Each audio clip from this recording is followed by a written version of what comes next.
She thought she could walk onto my driveway like she owned it.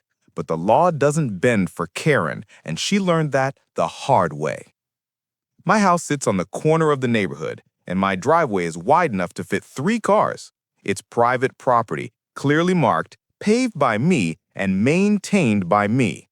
But that didn't stop Karen, our HOA president, from thinking it belonged to her. It started small. She'd walk across my driveway every morning with her little dog, leaving paw prints and even letting it do its business on the edge. I politely asked her to stop. She rolled her eyes. Then came the requests. She knocked on my door one evening, clipboard in hand, and said, "We've decided your driveway is too large for just one family. It would be better if neighbors could use it for overflow parking." I almost laughed.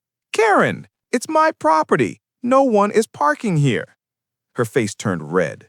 "The HOA has rights. You'll comply or face fines."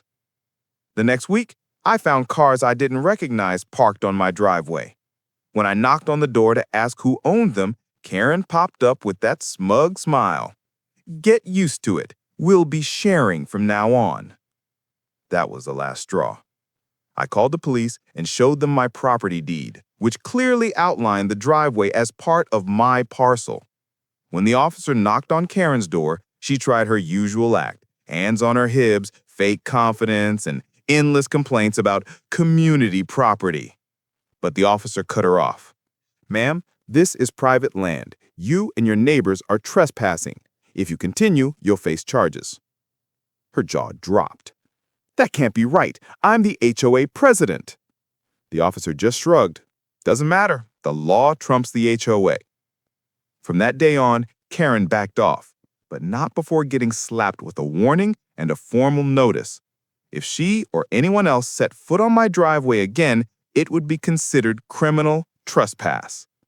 Now, every time I pull into my driveway, I make sure to wave at Karen's house. She glares from her window, seething but powerless.